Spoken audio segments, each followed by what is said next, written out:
presented sort of their version of Skinner's pragmatism, and while they all appear to be somewhat different, they have some commonalities, one of which may not be apparent, is that they all emphasize, I think, an analysis, that is, an experimental analysis that can provide useful outcomes. So the question I want to ask today is, what might be the consequences for the future of our field if researchers and practitioners abandon this pragmatic approach? And I'm going to make the claim that several recent developments in research theory and practice that have grown out of behavior analysis have to varying degrees either strayed from or abandoned Skinner's pragmatic approach to the study of behavior, and therefore threaten the scientific and theoretical framework of our field and, by extension, our organization. The winners are delayed discounting, relational frame theory, acceptance and commitment therapy, positive behavioral support, the behavior analysis certification course / autism.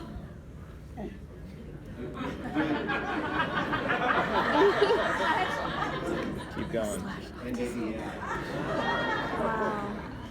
Do I need a bulletproof screen? However, I have a few disclaimers. The first disclaimer is that I am not intimately nor thoroughly versed in most of these, okay?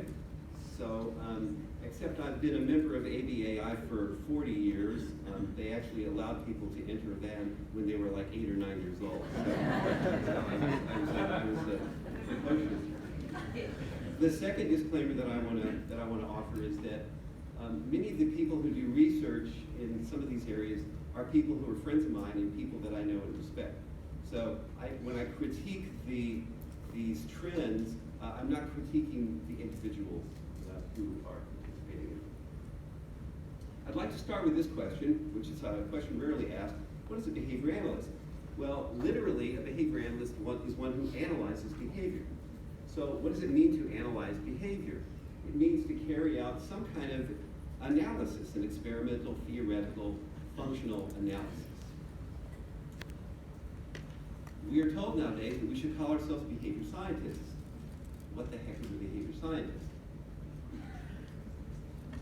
So let me start with delayed discounting. Now, what I'm going to do is I'm going to pose most of these in the form of questions, because, as I said, I'm not an expert in these areas. The questions are frequently meant to be rhetorical, and I think, at least I have an idea of the answers of some of them, and maybe you will as well. So do some or does most of the research in delayed discounting use between subject or group designs? Do they use statistical inference testing? Do they use smooth curves or individual cumulative curves? In other words, do they fit smooth curves to the data points? Are the tasks and rewards in many of the studies, are they real tasks and rewards, or are they hypothetical? And if they are real tasks, how closely do they match the tasks that someone would actually encounter in their daily life? And do they measure behavior other than what the participants say they might or they will do? And again, I don't think that that's necessarily a useless enterprise to ask participants what they say or they might do. So I'm not discounting that. Here's a recent example, and I only picked this example because it came across my email from ABAI. This is a behavioral economic approach to green consumerism, demand for reusable shopping bags, by Kaplan and Angelino and Reed. By the way, Derek Reed is one of the authors. Derek is one of my favorite people. I respect and like Derek a lot. So again, this is not meant to be personal.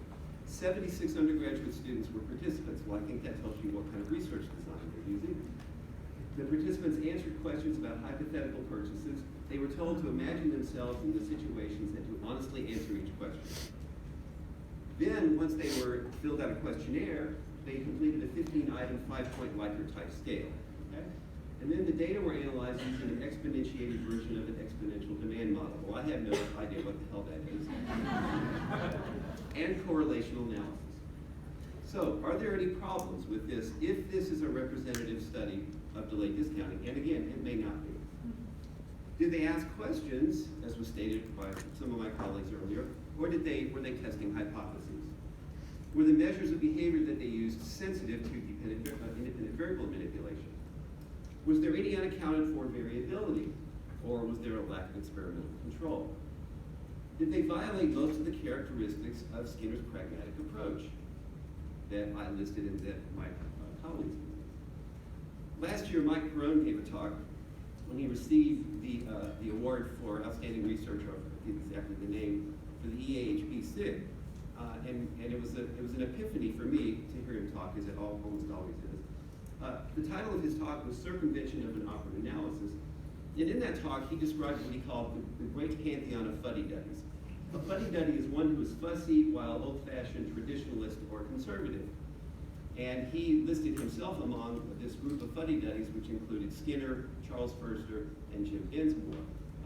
I must admit that I consider myself a fuddy-duddy.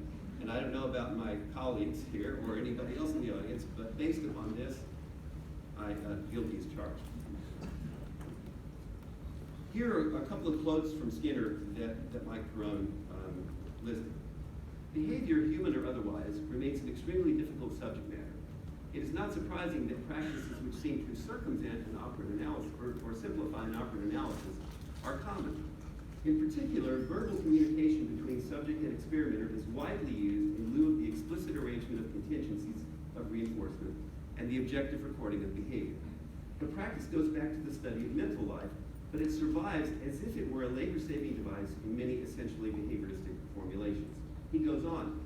The manipulation of independent variables appears to be circumvented when instead of exposing an organism to a set of contingencies, the contingencies are simply described in instructions.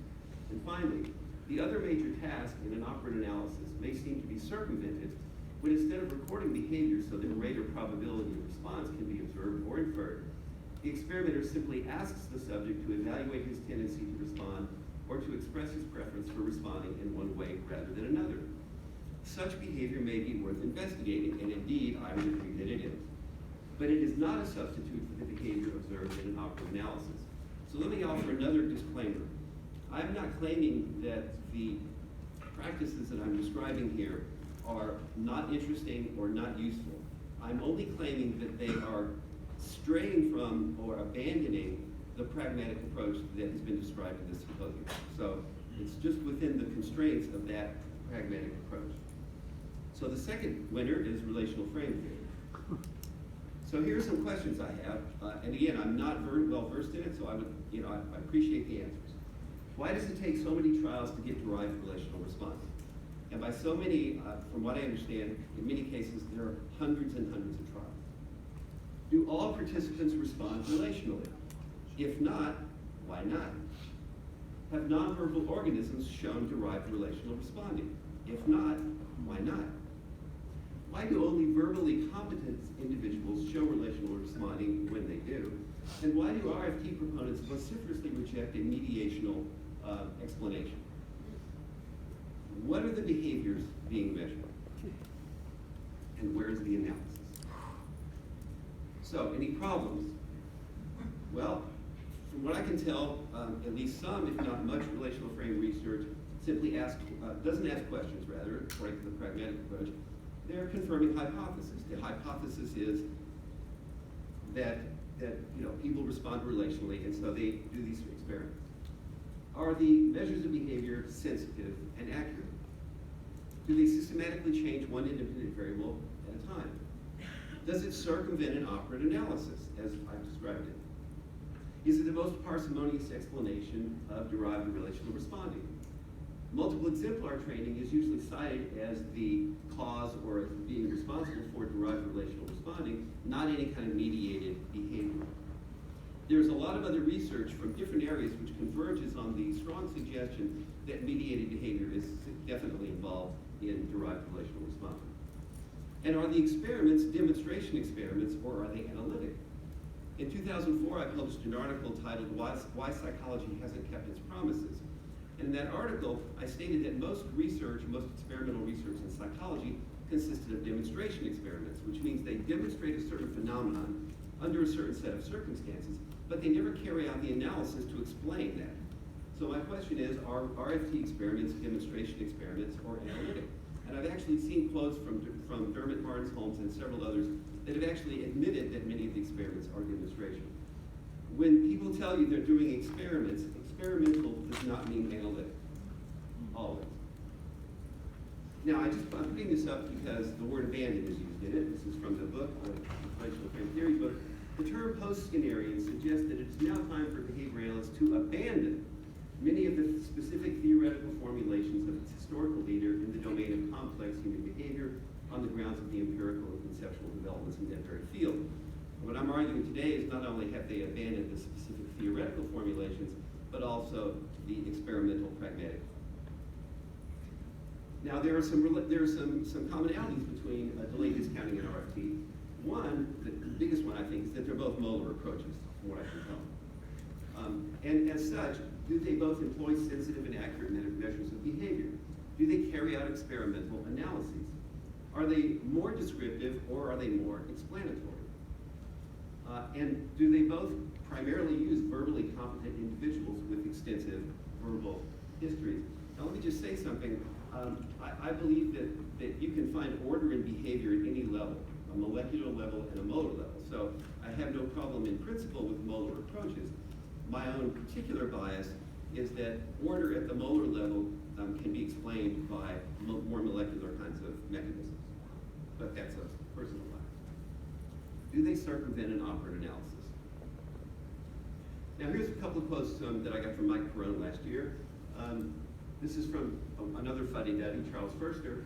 For some, there is a magical sense of playful achievement when a procedure is converted to orderly behavioral control.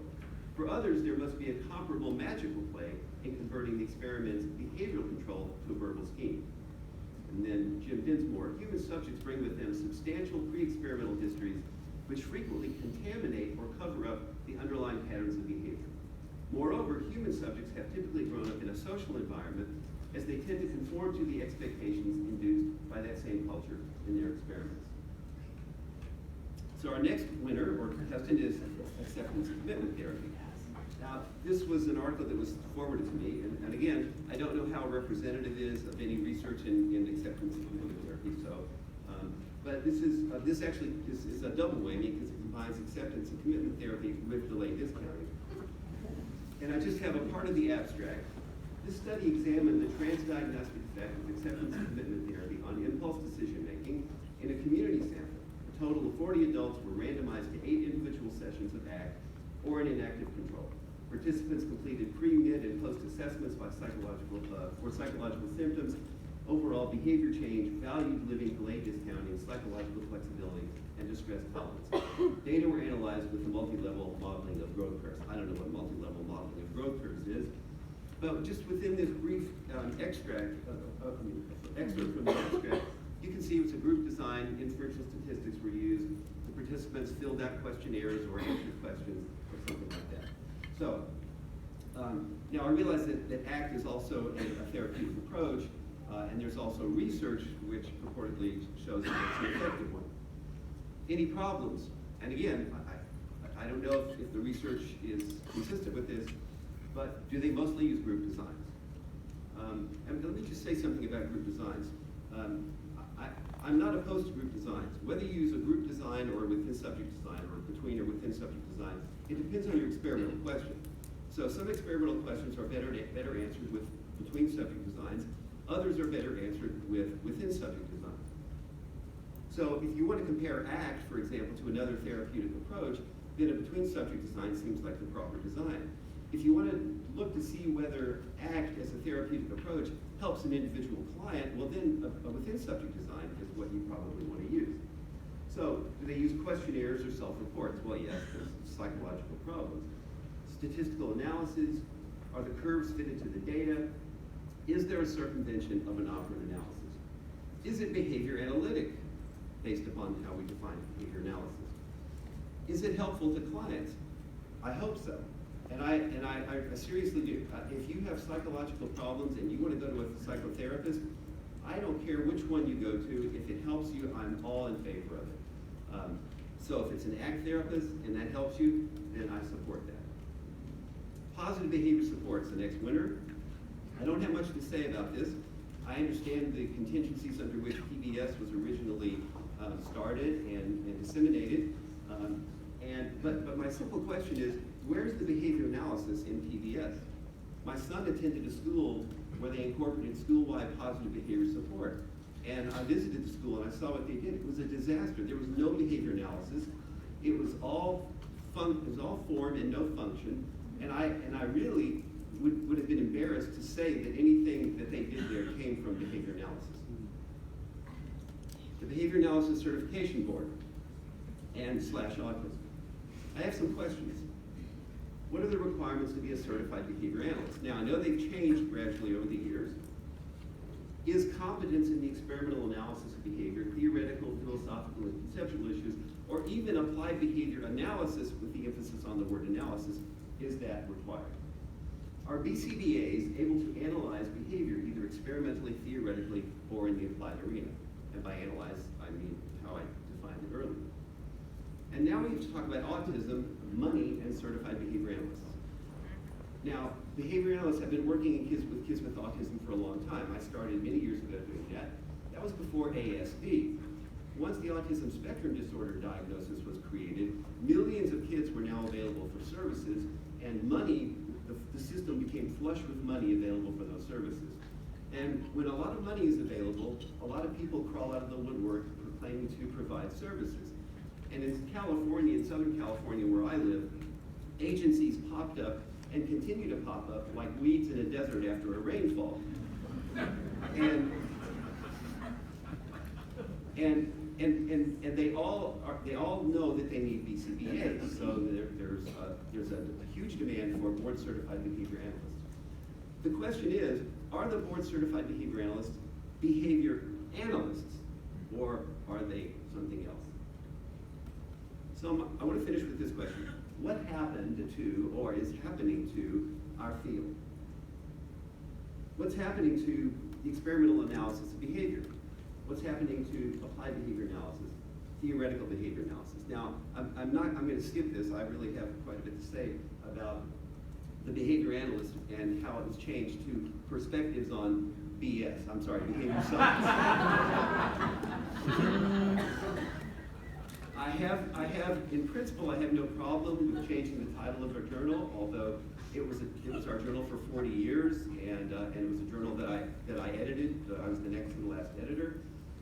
I know things change, but the way that it was changed, and the speed with which it was changed, and the fact that, well, the process by which it happened was troubling to me. I'll just leave it at that. What happened to behavior analysis? Well, it seems like there are three possibilities. One, nothing.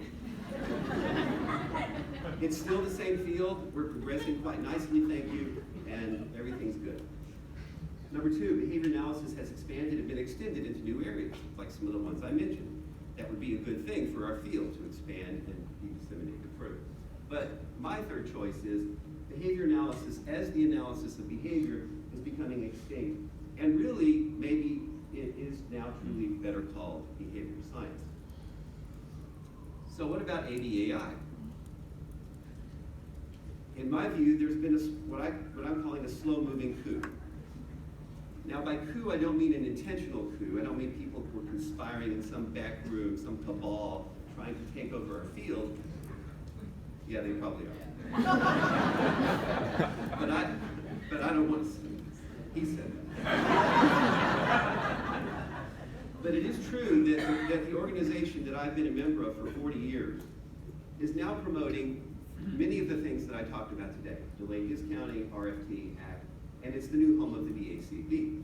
And each of those can be discussed separately, but I find it problematic that these approaches, which, at least from what I've said today and from what I can tell, are really abandoning the experimental pragmatic approach that is the basis of our field, is now being promoted within our organization. Don't even get me started on talking about how the journal editors have been selected and who's on the committees and all that kind of stuff. But if you look at it, and if you've been watching the organization as I have for many years, you can see a change. Now, maybe it's a change for the better.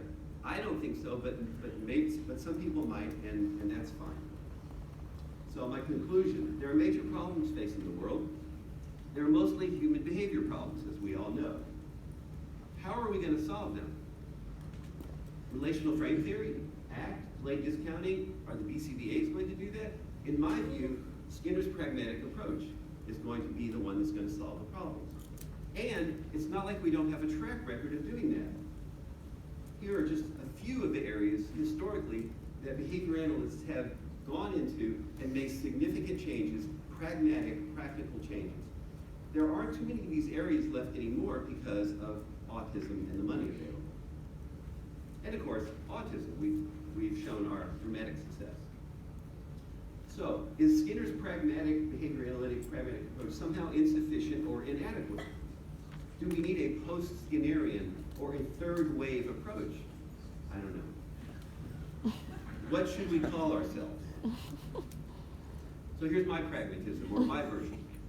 Keep the analysis and behavior analysis as the way to understand behavior, both experimentally and theoretically, as well as to change or improve behavior.